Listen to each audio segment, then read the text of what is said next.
লখিমপুৰ নামৰ গাঁও এখনত সোণৰ গহনাৰ দোকান আছিল। সেইখন আছিল নগেন শইকীয়াৰ দোকান। নগেন এজন চতুৰ আৰু মিছলীয়া আছিল। নগেনৰ ঘৈণীয়েক কোমলো এজনী লোভীয়া আছিল। নগেনে আনক ঠগিবৰ কাৰণে সদায় বেলেগ বেলেগ বুদ্ধি সাজিছিল।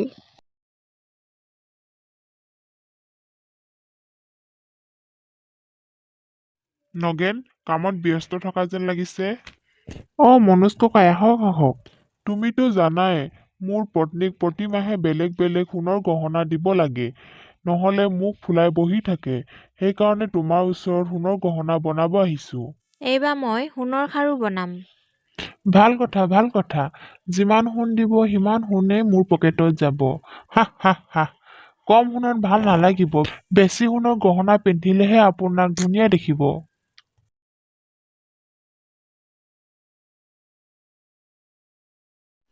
হেৰি শুনিছে, কওকচোন, বৰুৱানীয়ে আপোনাক সোণৰ গহনা বনাব দিছে নেকি?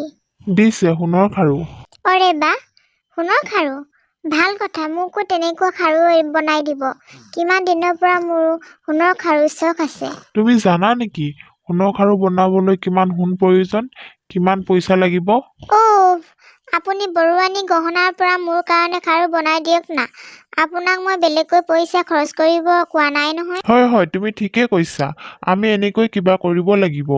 মই এনেকুৱা কৰিম, আধা সোণ দিম আৰু আধা মিলাই দিম। কেনেকৈ দিমাগ লগাইছো মই। বাহ, আপোনাৰো দিমাগ চলিব ধৰিছে দেখোন। হা হা হা।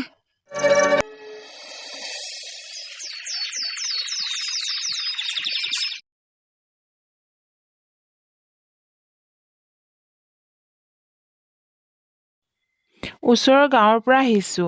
মোৰ নাতিনী বিয়া আছে। তাইৰ কাৰণে সোণৰ গহনা বনাব আহিছো। বেছি নহয়, সৰু সুৰা গহনা। দেখাতো নালাগে ইয়াৰ লগত ইমান পইচা আছে বুলি। মোৰ গহনা বনাই একো লাভ নহব নেকি? ঠিক আছে আইতা, আপোনাৰ কাম কৰি দিম, কিন্তু ধাৰলৈ নহব। আইতা, আপোনাৰ লগত সোণ নাই যদি পইচাকে দিব, কিন্তু ধাৰলৈ দিব নোৱাৰিম। হয় বাবু, ইমান বুঢ়া দেহত কাৰো লগত ধাৰ নকৰো, তুমি চিন্তা নকৰিবা। ইমান পইচা ক'ৰ পৰা দিব আইতা? সোণো আপোনাৰ লগত নাই। আছে নহয় বাবু, মোৰ সৰু এটা ঘৰ আৰু অলপ মাটি। সেইখিনিকে বেছি তোমাক পইচা দিম আৰু বিয়াখনো পাতিম। অৰে বা, ঠিক আছে বাৰু আইতা। আপুনি কি কি গহনা বনাব কৈ যাওক।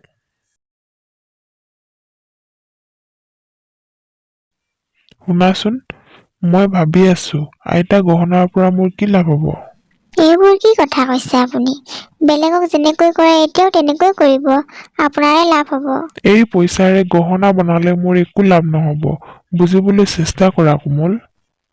কাম এটা কৰক, বহীক পিতলৰ গহনা বনাই ওপৰত সোণৰ পানী চৰাই দিব, কোনেও একো গম নাপাব। অৰে বা, ইয়াৰ পৰা দেখোন মোৰ লাভেই লাভ হব। হা হা হা। কওক, মোৰ দিমাগ কেনেকুৱা? তাৰ বাবে মোক সোণৰ কাণফুলি এযোৰ লাগিব, এটা কথা নুশুনো। হা হা হা, কি কথা কৈছা কোমল? নিজৰ পত্নীৰ কথা শুনি নগেনে বুঢ়ী আইতাক নকলি সোণৰ গহনা দিলে।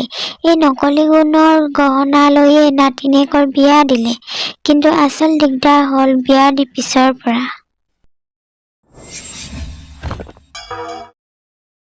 চিচি বোৱাৰী, এইবিলাক কি গহনা আনিছে মাৰ ঘৰৰ পৰা?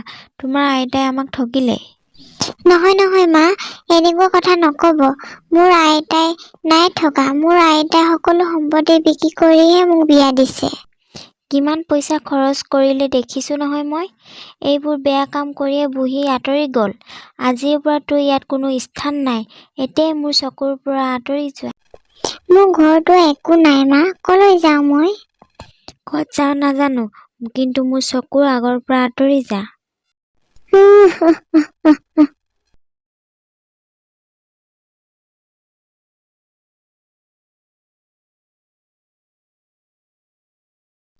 হে ভগৱান, মই কলৈ যাওঁ? মোৰ কোনো নাই।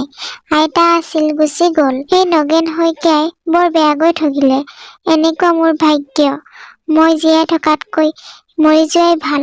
মই জন্মতে কিয় মৰি নগলো? কি হ'ল বেটি, কিয় কান্দি আছা? নিজৰ ভাগ্যক কিয় ইমান দুখ দি আছা বেটি? আপুনি কোন হয়? মই ভাগ্যদেৱী হয়। তোমাৰ দুৰ্ভাগ্য, কাৰণ তুমি দুখী নহয় মোৰ বেটি। সকলো ভুল সেই নগেনৰ হয়। তাক মই ভালকৈ শিক্ষা দি আছো। এতিয়া মোৰ লগত যাওঁ ব'লা।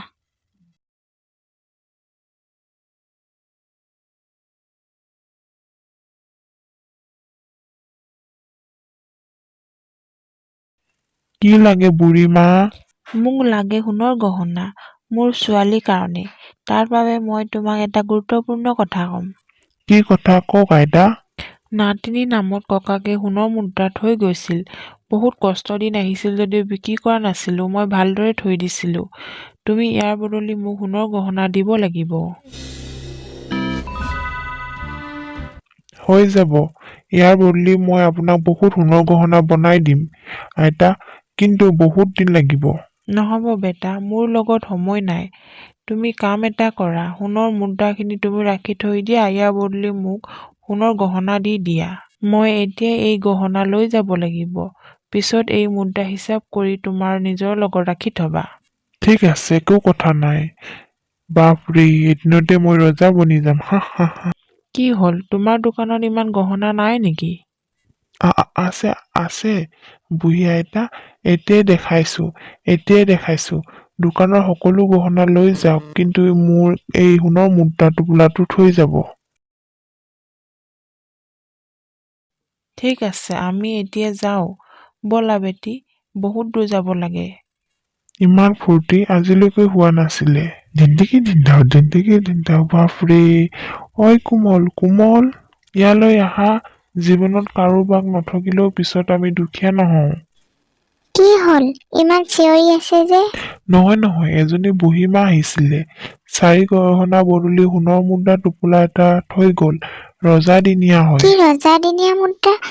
চাও মোক দেখা, সোনকালে দিয়ক। আৰে, এইবোৰ দেখোন সোণৰ মুদ্ৰা নহয়, লোহৰহে মুদ্ৰা। চাওকচোন, এইবোৰ ইমান লোহৰ মুদ্ৰা। অৰে, কি হৈ গল? জীৱনত মই বহুত লোকক ঠগিলো, কিন্তু আজি এজনী বুঢ়ী আহি মোক ঠগি থৈ গল। এতিয়া বেছি দূৰ পোৱাগে নাই, গৈ ধৰোগৈ। আচলি গহনা লৈ মোক নকলি সোণৰ মুদ্ৰা দিলে। হা, নিজকে বহুত চতুৰ বুলি ভাবিছে নেকি? হা, এতিয়াই মোক সোণৰ গহনা দে, নহলে কথা বেয়া হব। তুমি কিয় আচলি পইচা লৈ নকলি গহনা দিয়া? তেন্তে মই নকলি মুদ্ৰা দিয়া আচলি গহনা লৈছো। আচলি গহনা কিয় নল'ম? এতিয়া তোমাৰ কেনেকুৱা লাগিছে কোৱা?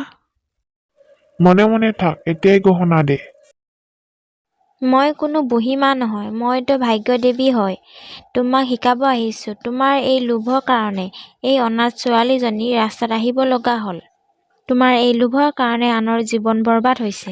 মোক ক্ষমা কৰি দিয়ক, মোৰ বহুত ভুল হৈ গল। আজিৰ পৰা মই এনেকুৱা ভুল নকৰো।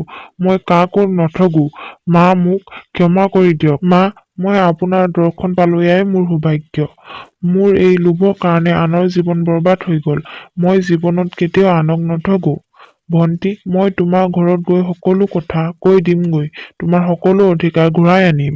নগেনে ছোৱালীজনীয়ে ঘৰত গৈ সকলো কথা কৈ দিলে।